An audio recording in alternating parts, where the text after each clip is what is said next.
شهر رمضان الذي أنزل فيه القرآن هدى للناس وبينات من الهدى والفرقان. Des collectivités territoriales, maa ngi lay remercier di donc nuyu sama naataango monsieur le ministre bi xamante ne moom moo yore lépp lu jëm ci transport di nuyu madame la ministre bi yore lépp lu jëm ci wàllu pétrole ak énergie di kontaan donc ci ndaje tey bi muy ndaje boo xamante ne danañu permettre toujours ñu wax ak askan bi à travers journalistes yi parce que loolu dafa am solo loolu mooy tax vraiment ñu leeral lu bëri may kontaan tey mais avant que may ñëw ci question yi xamante ne dañu ma ko laaj ma bëgg rek vraiment rafetlu texte bi xamante ne jàll na démb ci conseil des ministres boo xamante ne day dindi Sénégal lu ñuy wax village de reclassement social 1976 la ñu jëloon benn texte boo xamante ne dañoo jëloon juróom-ñeenti village ne képp koo xamee da ngaa feebaru ngaana ñu yóbbu la foofu man la faj man la jàppale ba nga duggaat ci société bi loolu nag boobu ba léegi am na lu bëree bëri lu fi xew ba loolu waratul mën a nekk li fi xew ci ñaari fànn la bu njëkk bi mooy ci wàllu paj mi mën nañu wax ne presque boo jëlee critère wu OMS mën nañu wax ne ngaana jeex na presque Sénégal parce que OMS daf ne loolu ñu ngi ko mën a considérer bu fekkente ne am nañu benn cas ci fukki junne nit yu nekk alors que Sénégal tey benn cas la am ci juróom fukki junne ak juróom yu nekk loolu mooy wane ne ñun def nañ ay performances yoo xamante ne weesu na lool lu xamante ne moom la OMS fixé beneen bi mooy village yooyu ñun sax xàmmeetuñu leen parce que dañoo dugg léegi intégré ci biir collectivité territoriale bi ba kenn xamul ndax village yooyu bu ñu cité woon seen tur d'ailleurs di ngeen àndeke foofu lool donc il était important que ñu xam ne loolu amatul woon njëriñ ñu ko fay bàyyi moo tax le président Macky Sall démb ci conseil des ministres mu ne ñu adopté benn projet de loi boo xamante ne day dindi village de reclassement yooyu mu nekk ay village comme village yépp yi nekk Sénégal loolu avancé bu mag la boo xamante ne dañ ko war a biral bu baax a baax moo taxoon ma bëgg a commencer ci loolu beneen aspect bi am solo boo xamante ne war nañ ko noter muy question bu ñu ma posé mooy monsieur le ministre lu tax ci wàllu cas bi am Louga ak cas yu méngoog moom jëluñu ne mbir mi du ñi doon faj walla directeur bi mais système de santé bi yëpp la ñu ne ci cas boobu nag il faut que ñu moytu dugg ci xuus ci lool ba wax loo xamante ne ci kaawu astu soxna bi nekk Louga mën na gêner enquête bi xamante ne moo nekk en cours moo tax da ngeen may ma bañ a factuel ci côté boobu parce que sama appréciation mën na gênant du point de vue de la justice mais li ñu mën a leeral rek mooy que toujours bu mbir mu mel noonu amee ñun rapport dañu liggéey parce que bu fekkee da nga koy def mu nekk lu sérieux loo xamante ne dëgër la doo ñëw rek di defee sa xel dans une réflexion à haute voix da ngay defee rapport ay ñu xam ñooy dem seeti ne la am mbir mi kat nii la te rapport bi xamante ne direction de la santé de la mère et de l'enfant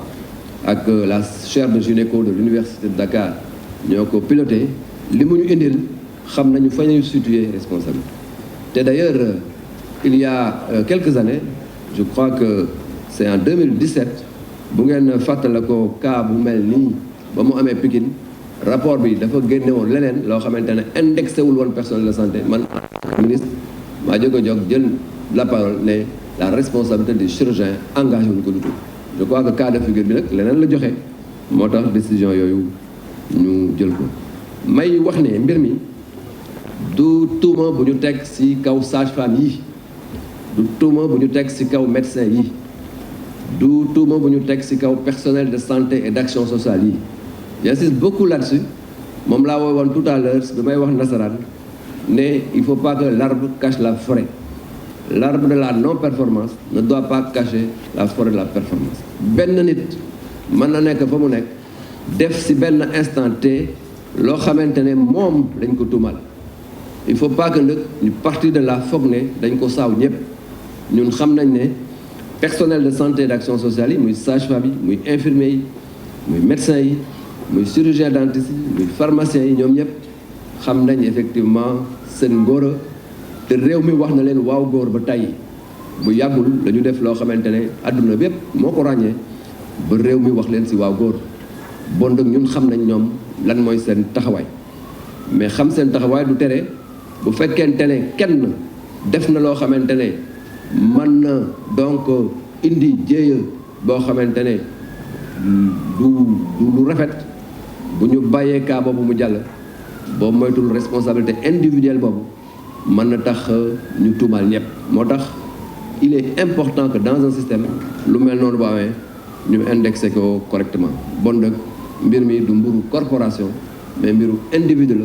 te dans tous les systèmes da nga gis chauffeur bu génn def accident boo xamante ne moom moo fautif ñu teg ko si yoon loolu ça veut pas dire que chauffeur du Sénégal yëpp ñoo fautif je crois que loolu il est extrêmement important ñu koy répéter bu baax même si on comprend si circonstances yu mel ni benn solidarité de corps boo xamante ne lu ñu mën a comprendre la bu fekkente ne ñële ñu ngi entre les liens de la justice ñu leen di donc topp pour di leeral mbir yi ben c'est tout à fait humain que ñi bokk ak ñoom corporation wan leen benn solidarité mais il était important aussi que nous au niveau du gouvernement ñu leeral loolu ne comportement individuel en un instant T par rapport à un cas bien précis moom la ñu donc adressé de cette manière là may wax ne li ñu laaj mooy système bi lu tax indexé wu leen oui système de santé bu Sénégal du système de santé boo xamante ne lépp mucc ayib parce que loolu bu ñu leen ko waxee tey yéen fa ngeen toog yaan ngeen loolu amul nekk moo tax d'ailleurs ñu continuer di liggéey pour gën ko yokk mais aussi baax na bu ñu toogee si lu mel ni ñu xool système bi fan la jógee ak fan la toll léegi parce que c'est important que Sénégalais yi xam def ko nag day permettre ñu xam ne am na ay jéego yu des mais am na lu bëri loo xamante ne système bi def nañ may joxe rek monsieur le ministre des collectivités territoriales porte-parole du gouvernement ay indications yoo xamante ne dana permettre askan bi xam lan la ñu def ci système de santé Sénégal 2012 budget wu santé Sénégal 110 milliards la fi may wax ak yéen 230 milliards de 110 milliards à 230 milliards yaakaar naa ne li ci yokk ëpp na 200 milliards loolu nag yéene ak engagement ak vision moo tax ñu dem fa mais yokkuñu budget bi rek te amul jeexital ci système de santé bi ñu yokkee budget bi dafa am jeexital bu wér ci système de santé bi ma jël quelques exemples mënoon nañ toog di jël exemple yu bëree ma jël ci quelques exemples rek ma jël exemple ci wàllu ressources humaines ci ñaari at yu mujj yi recruter nañ 1500 personnels de santé et d'action sociale ci benn temps bu njëkk bi mooy junne ak juróomi téeméer mais recruter waat juróom-ñeenti téeméer ak juróom 905 personnels de santé donc booy xool ci ñaari at rek recruter nañ plus de 2300 personnels de santé et d'action sociale loolu nag dafa nekk lu am solo loo xamante ne dafa donc yokk suñu pas-pasu personnel de santé moo tax boo demee ci poste de santé yi da ngay fekk toujours lu ñuy wax le binôme sage-femme infirmier loolu itam am na solo lool. beneen aspect mooy vraiment ci wàllu équipement dañoo tàmm di wax dialyse ci dialyse bi 2012 centre de dialyse yi ñaar fukk ak ñeent générateur lañu am fi mu nekk nii am na ñetti téeméer ak ñaar fukk ak ñeent générateur ñaari ville rek ñoo amoon dialyse ci réew mi mais tey dëkk boo dem ci Sénégal région boo dem di nga fa fekk effectivement donc dialyse loolu dafa am solo région bu mujj boo xamante ne ñu ngi donc actuellement travailler pour installer ko mooy l'hôpital Amath Dansokho de Kédougou loolu nekk na lu am solo ci wàllu bourse toujours dañuy wax ne spécialistes yi amuñu ci biir région yi loolu ñun moom lañ fi bëgg a jëlee moo tax ba ñu fekkee en 2012 ñuy jël ñeent fukk ak juróomi boursier par at di leen fay 150 000 fanweeri junni par weer ñu ne loolu il faut que ñu dakkal chaque année commission bourse yi dana joxe lu ëpp téeméer ak juróom fukki bourse en moyenne ba pare fayu bourse day nekk juróom